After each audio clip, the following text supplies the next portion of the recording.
요한계시록 21장 9절에서 마지막 27절까지 말씀 한 절씩 교독합니다.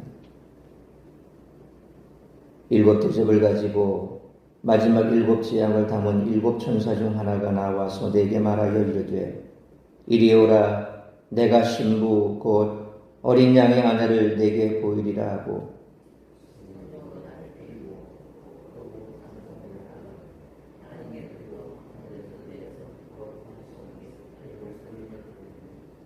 하나님의 영광이 있어 그 성의 빛이 지극히 귀한 보석 같고 벽옥과 수정같이 막더라.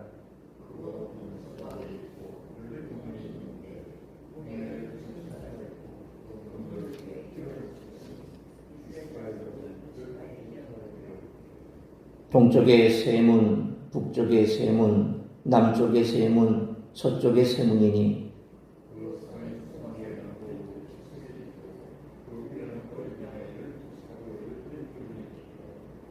내게 말하는 자가 그 성과 그 문들과 성곽을 측량하려고 금 갈대자를 가졌더라.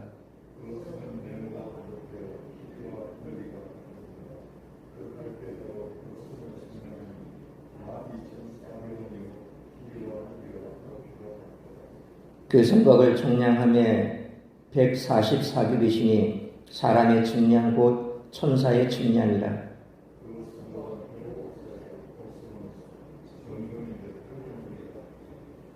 그 성의 외곽의 기초석은 각색 보석으로 꾸몄는데 첫째 기초석은 벽옥이요 둘째는 남보석이요 셋째는 옥수요 넷째는 녹보석이요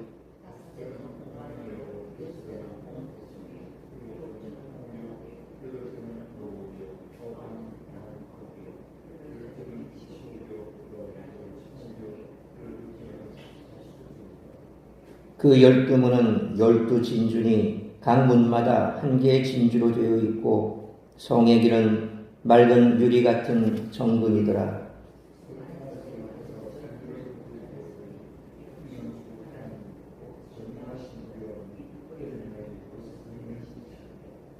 그 성은 해나 달의 비침이 쓸데없으니 이는 하나님의 영광이 비치고 어린 양이 그 등불이 되심이라.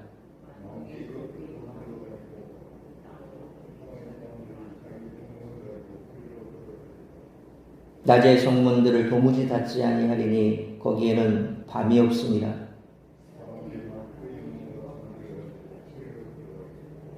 (27절) 같이 읽습니다. 무엇이든지 속된 것이나 가증한 일 또는 거짓말하는 자는 결코 그리로 들어가지 못하되 오직 어린 양의 생명책에 기록된 자들만 들어가리라. 아멘.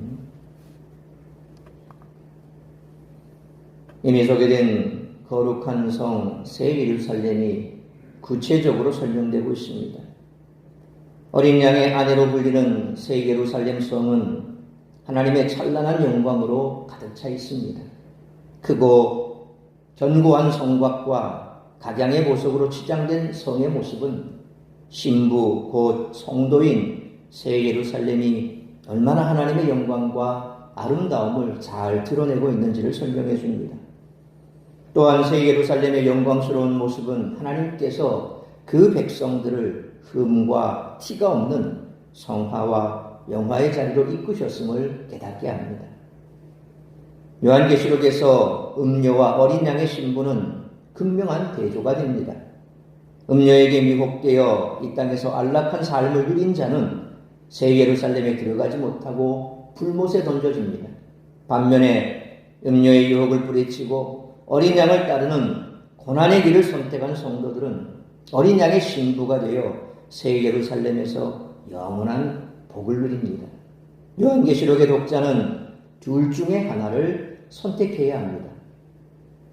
요한계시록은 우리에게 세상과 타협하지 말고 고난을 감수하며 예수 그리스도를 온전히 섬기라고 요구합니다.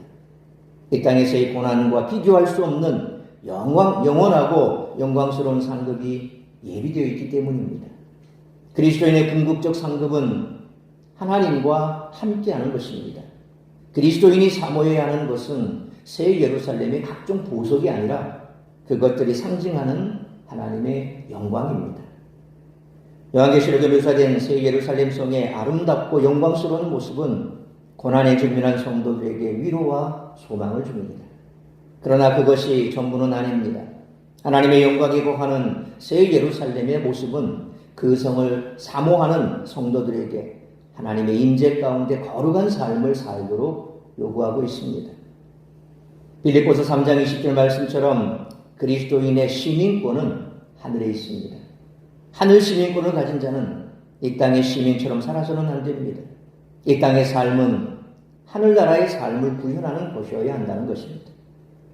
고린도전서 6장 19절 말씀처럼 사도 바울은 성도의 몸이 성령이 거하시는 성전이라고 말합니다. 그렇다면 성도는 이 땅에서도 하나님의 임재를 경험하며 살아야 합니다. 속되고 더러운 일을 행하는 자는 새 예루살렘에 절대 들어갈 수 없습니다. 마찬가지로 이 땅에서 성전으로 사는 성도의 삶에는 속되고 더러운 것이 없어야 합니다. 14장 5절 말씀처럼 구원받은 14만 4천은 그 입에 거짓말이 없고 흠이 없는 자들입니다. 세상의 문화가 어떻든지 그리스도인은 진실하고 온전한 삶을 살아야 할 줄 믿습니다. 신부가 결혼식에서 흰옷을 입는 것은 순결을 상징합니다. 하나님은 흠없고 티 없는 제물을 원하셨듯이 그리스도의 신부로서 거룩한 교회를 원하십니다. 오늘 본문이 말씀을 통해 성도가 그리스도의 신부로서 어떠한 준비를 해야 하는지에 대해 우리들이 깨달아야 할 것은 첫째로 9절로 21절 말씀처럼 성도는 거룩한 새 예루살렘 성과 같은 자로 살아야 한다는 것입니다. 9절 말씀처럼 요한은 7대접의 마지막 7재앙을 담은 7천사 중 하나의 부름을 받습니다. 전에 17장 1절로 3절에서도 이 천사의 부름을 받았는데 그때는 음녀 바벨론을 소개했습니다. 이제 동일한 천사가 다시 등장해 요한은 10절 말씀처럼 성령께 이끌림을 받아 높은 산으로 올라갔습니다. 그곳에서 요한은 하늘에서 내려오는 거룩한 성 예루살렘을 보았습니다. 거룩한 성 새 예루살렘을 구체적으로 보여주고 있습니다. 의도적으로 동일한 천사가 각각 바벨론과 새 예루살렘이라는 두 여인을 대조하고 있습니다. 바벨론을 통해서는 큰 음녀의 악과 심판을 묘사했고 본문에서 새 예루살렘을 통해서는 그리스도의 신부의 아름다움과 영광을 묘사하고 있습니다. 새 예루살렘의 가장 두드러진 특징은 이 성이 11절 말씀처럼 하나님의 영광으로 가득 채워져 있다는 사실입니다. 성경에서 하나님의 영광은 하나님의 임재를 지칭하는 성경적인 용어입니다. 요한이 자신이 목도한 새 예루살렘에 깃든 하나님의 영광을 설명하는 데는 언어적인 전달에 한계가 있었을 것입니다. 이것은 마치 어둠 속에서만 살았기에 한 번도 밝은 빛의 세계를 경험해보지 못한 사람들에게 빛을 설명하는 것과 같습니다. 좀 더 쉽게 말하면 눈이라는 것을 한 번도 보지 못한 아프리카 적도에 사는 사람들에게 눈을 설명하자니 참 어렵지요. 빵이라는 것을 한 번도 먹지 못한 우리 한국 사람들, 소위 그때 당시엔 조선이죠. 그 조선 사람들에게 와서 이 성경에 브레드, 빵이라고 기록되어 있는 그것을 설명하는데 어떻게 설명이 되겠습니까? 잘 안 되지 않습니까? 그러니 떡이라는 것을 가지고 와서 그것을 우리에게 줍니다. 이 떡은 내 몸이니 이 떡이라는 거 사실 성경에는 그게 빵이라는 개념인데 우리는 빵이라는 개념이 없었거든요. 똑같습니다. 그러니까 가장 비슷한 것을 차입해서 설명할 수밖에 없다는 겁니다. 이러한 관계 때문에 요한은 새 예루살렘을 인간이 가장 귀하게 여기는 정금과 다양한 보석으로 설명하고 있습니다. 이처럼 예루살렘 성의 빛은 지극히 귀한 보석 같고 벽옥과 수정같이 맑았습니다. 어린 양의 신부인 거룩한 성 예루살렘은 그리스도 안에서 신실한 믿음을 끝까지 지킨 하나님의 백성을 의미합니다. 죄의 종으로 사탄과 함께 영벌과 심판을 받을 수밖에 없었던 그런 자들이 구속의 은혜를 받아 하나님의 영광에 참여하게 된 것입니다. 요한은 새 예루살렘 성을 묘사하면서 12절로 14절 말씀처럼 12문과 성곽이 있는 12기초석을 언급하고 있습니다. 12문을 위해서는 12지파의 이름이, 12기초석 위에는 12사도의 이름이 있었습니다. 12지파는 하나님께 선택함을 받은 모든 백성을 의미합니다. 12지파가 구약의 백성을 가지고 있다면 12사도는 신약시대에 복음의 그리스도의 복음으로 세워진 교회 공동체를 상징합니다. 따라서 12지파와 사도는 구약과 신약을 총괄하는 하나님 백성의 공동체를 의미합니다. 15절로 18절 말씀처럼 새 예루살렘의 성곽은 벽옥으로 쌓였고 그 성은 맑은 유리 같은 정금입니다. 에스겔 40장부터 48장의 배경으로 하고 있는 이 측량의 장면은 하나님의 자기 백성들을 향한 임재와 보호가 영원할 것임을 상징하는 것입니다. 측량해 보니 그 성은 네모 반듯하고 가로, 세로, 높이가 동일한 정육면체 모양을 하고 있습니다. 크기는 전체적으로 2200km가 되는 12,000 스타디온입니다. 이것을 문자적으로 풀이하기보다는 상징적으로 이 12,000이라는 것이 12 곱하기 1000이 결합한 것으로 12이라는 하나님의 백성의 수를 포함하여 완전함을 의미하는 것이라고 볼 수 있습니다. 그러니까 12도 완전수요, 또 10이라는 숫자도 완전수인데 거기에 10은 1000도 똑같이 완전한 숫자라는 겁니다.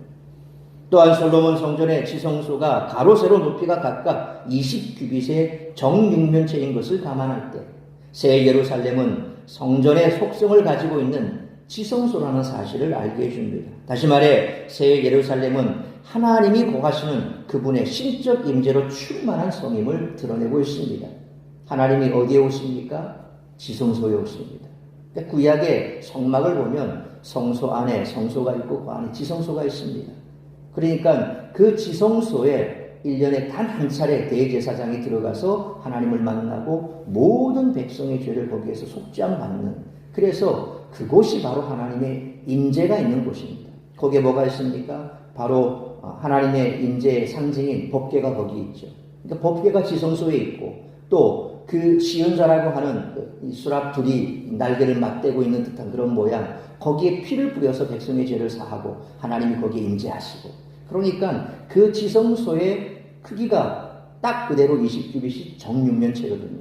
그러니까 오늘 예루살렘 성이 바로 그와 같은 사방이 똑같은 정육면체의 모양을 하고 있다라고 하는 그 의미가 바로 하나님이 그곳에 계신다라고 하는 의미로 나타내고 있다는 것입니다. 그런 의미에서 새 예루살렘은 21장 3절에 임마누엘의 약속이 구체적으로 실현되는 곳임을 알 수가 있습니다. 성의 거대한 크기와 비하여 성곽은 14규빗입니다.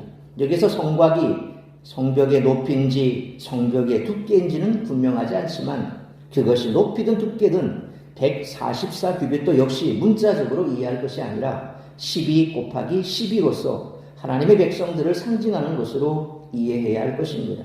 그리고 사람의 청량, 곧 천사의 청량이라 하는 말은 천사가 청량한 치수가 특수한 방법에 의해 계산된 치수가 아니라 사람이 청량하는 것과 동일한 방법으로 계산된 것이다라는 것을 의미합니다. 19절로 21절 말씀처럼 그 성의 12기초석은 12보석으로 꾸며졌고 12문들은 각각 한 개의 진주로 되어 있습니다. 또한 성의 길은 맑은 유리 같은 정금입니다. 이러한 묘사는 이 세상에서는 상상할 수도 없는 영광스러움을 표현하는 것이지요. 이사야 54장을 그 배경으로 하고 있는 새 예루살렘 성은 어린 양의 신부로서 어떤 흠도 티도 없이 완전한 아름다움과 순결함을 지니고 있음을 나타낸다는 거죠. 그러니까 우리가 상상만 하는 그 새 예루살렘 성이 이렇게 보석으로 꾸며져 있다. 그러니까 보석에 포커스가 있는 게 아닙니다. 그만큼 찬란하고 영광스럽다. 앞서 말씀드린 것처럼 우리가 정말 멋지고 아름다움을 표현할 때 무슨 말로 표현하겠습니까? 그러니까 사람이 가장 가치 있다고 여기는 이와 같은 보석들을 통해서 그런 찬란하고 영광스럽고 아름다운 그러한 모습들을 표현할 수밖에 없는 언어적인 한계죠.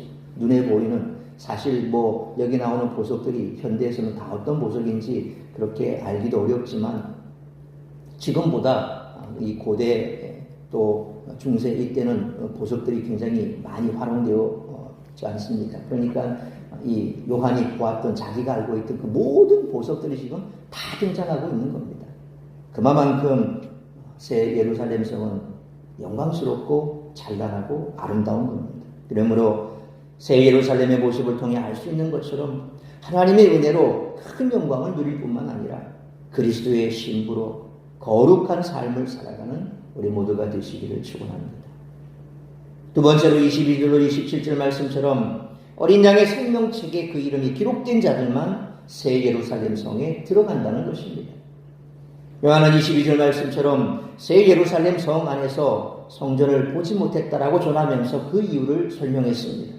요한계시록의 독자는 주후 70년에 성전 멸망을 경험했기에 성전의 재건을 열망하고 있었습니다. 그래서 요한이 새 예루살렘에 성전이 없다고 했을 때 아마 그들은 놀랐을 것입니다. 그렇다면 왜 새 예루살렘에 성전이 존재하지 않을까요? 그 이유는 새 예루살렘이 문자 그대로 어떤 건물이나 장소적인 개념으로 이해할 것이 아니라 하나님의 백성들의 공동체이기 때문입니다. 정확히 말하면 성전이 없다기보다는 성전을 전혀 다른 개념으로 이해하고 있기 때문입니다. 건물로서의 성전은 없습니다. 예루살렘 자체가 다 성전이기에 특별한 공간 개념으로서의 성전은 더 이상 필요가 없는 것입니다. 대신에 하나님과 어린 양께서 바로 성전이 되십니다.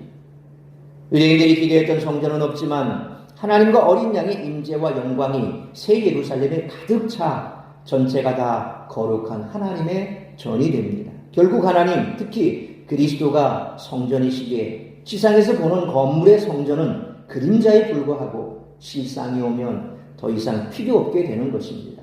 마치 예수 그리스도께서 이제 우리의 죄를 대속하기 위해서 이 땅에 오시어 당신이 제물이 되셔서 그렇게 구속의 사역을 다 완성했기에 이제 구약의 성막이 필요가 없고 구약의 제사가 필요가 없고 제단도 필요가 없는 겁니다.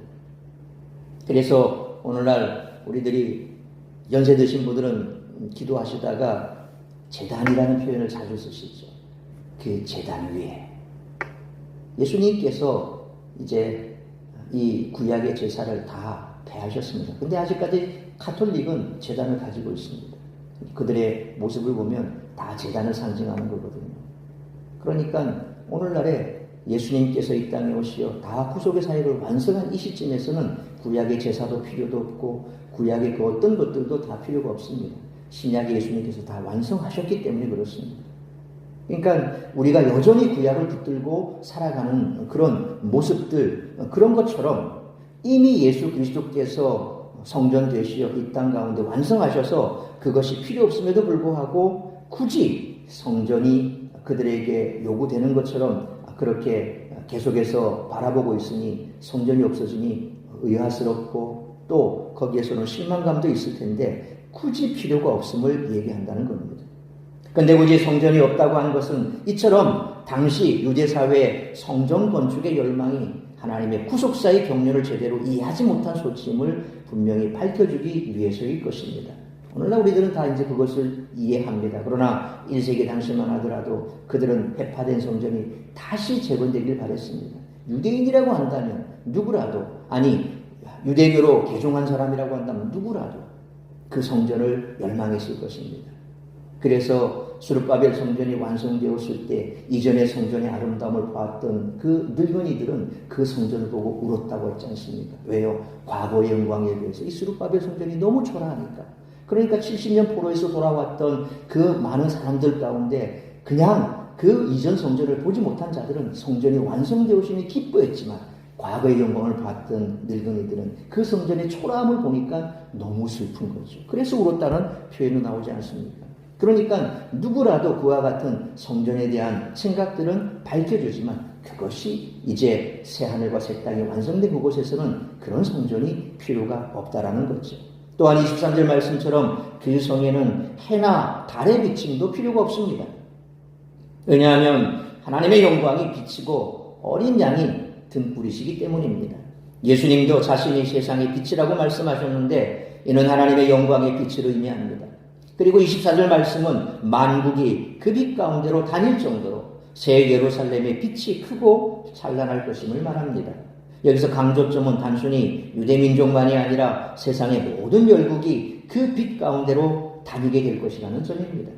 땅의 왕들이 자기 왕을 그 안으로 가지고 자기의 영광을 그 안으로 가지고 들어오게 된다는 겁니다. 그들은 마지막 때에 하나님의 거룩한 인재와 영광 앞에 나와 회개하고 경배할 자들입니다. 여기서 우리는 하나님께서 짐승의 세력을 따랐던 땅의 왕들에게도 구원의 길을 허락하시기를 마지막까지 원하고 있음을 알 수가 있습니다. 또한 25절 말씀처럼 그곳에는 밤이 없어서 성문들을 닫지 않는다고 합니다. 이는 빛이신 하나님의 영광이 영원히 함께함을 의미합니다. 요한은 26절 말씀처럼 만국의 땅과 왕들이 만국의 영광을 가지고 새 예루살렘 성으로 들어올 것이라고 기록했습니다. 이는 세상의 모든 영광과 권세가 모두 하나님께 바쳐지게 된다는 의미로 이사야 60장 1절로 11절 말씀처럼 이사야 선지자를 통해 이미 예언되었던 바입니다. 그리고 요한은 27절 말씀처럼 새 예루살렘 성에 들어가는 조건이 오직 어린 양의 생명책에 기록된 자들이라고 강조하면서 무엇이든지 속되거나 가증한 일, 거짓말하는 자는 결코 들어갈 수 없다고 증거했습니다. 그리스도 안에서 구속받은 거룩한 성도들만이 그 영광스러운 성에 들어갈 수가 있습니다. 그러므로 어린 양의 생명책에 그 이름이 기록된 자들만 들어가는 거룩한 새 예루살렘 성에 들어갈 날을 사모하며 하나님이 우리에게 허락하신 삶의 자리에서 날마다 성령의 열매를 맺어가고 최선을 다해 그리스도를 닮아감으로써 하나님의 영광을 드러내는 삶을 살아가는 우리 모두가 되시기를 축원합니다. 사랑하는 성도 여러분, 새 예루살렘은 세상과 비교할 수도 우리가 상상할 수도 없는 거룩하고 영광스러운 곳입니다. 그 성에 들어가기 위해 성도는 어떤 사탄의 유혹과 핍박 속에서도 믿음을 지켜야 합니다. 그러므로 성령 안에서 하나님의 말씀과 기도로 자신을 거룩하게 지킴으로 어린 양의 생명책에 그 이름이 기록되어 거룩한 새 예루살렘 성에 들어가는 우리 모두가 되시기를 주님의 이름으로 축원합니다. 기도하겠습니다.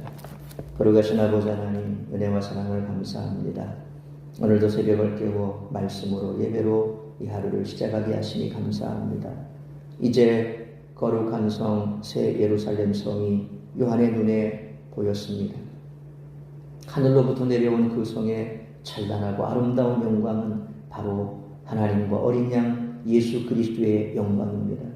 그 성은 그 영광으로 가득 찬 곳입니다. 각종 보석으로 꾸며진 것처럼 찬란하고 영광스러운 그 성에 들어갈 자는 바로 흠없고 거짓이 없는 어린 양의 신부만이 들어간다고 했습니다.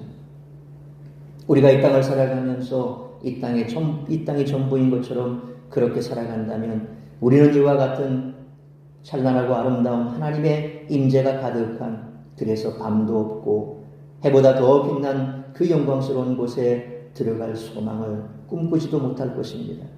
이 땅은 잠시 스쳐 지나가는 것이요, 우리가 거할 곳은 바로 그처럼 찬란스럽고 영광스러운 그 새 예루살렘 성입니다. 그러므로 우리가 이 땅을 발벗고 살아가지만 매일매일의 삶 속에서 우리는 이 땅의 시민권을 가진 자가 아니라 하늘의 시민권을 가진 자임을 잊지 아니하고 저 하늘의 영광스러운 그곳에 들어갈 그날을 기대하고 소망하며 부활의 소망으로 살아가야 할 줄 믿습니다. 그럴 때에 우리가 이 땅에서의 삶의 모습이 세상 사람들과 다르게 될 줄 믿습니다. 오늘 이 한날도 내가 그 땅을 소망하며 저 하늘에 있는 내가 들어가야 할 그곳을 과연 소망하며 살아가는지 돌아보고 그 땅을 소망하며 매일매일의 삶 속에서 어떤 어려움과 고난 속에서라도 말씀과 기도 가운데 깨어 소망 있는 삶을 살아가는 우리 모든 성도들 될 수 있도록 은혜 베풀어 주옵소서. 간절히 비웃기는 여전히 그와 같은 소망도 없이 이 땅에서 삶이 전부인 줄 알고 살아가는 믿지 않는 우리의 가족이 있고 또 이웃이 있습니다. 그들에게도 이 땅이 전부가 아니라 저 영광스러운 우리가 들어가야 할 새 성 예루살렘이 있다는 사실을 그들에게 알려주고 그들도 우리와 동일한 소망으로 이 땅에서의 고난을 이겨낼 수 있는 그런 믿는 자의 삶을 살아갈 수 있도록 그들에게 복음을 전하는 우리 모두가 되게 하여 주옵소서. 그리함으로 그 누구라도 주님께서 말씀하신 믿음이 있고 끝까지 그 믿음을 지킨 자가 들어가는 영광스러운 그 땅을 소망하며 승리하는 우리 모든 성도들과 또한 우리가 전하는 그 복음으로 구원받는 자들이 될 수 있도록 은총 내려 주옵소서. 오늘도 나를 통하여 이루고자 하는 하나님의 뜻이 이루어지는 복된 한 날의 삶이 될 수 있기를 간절히 빌고 소원하오며 이 모든 말씀 우리 주 예수 그리스도의 이름으로 기도하옵나이다. 아멘.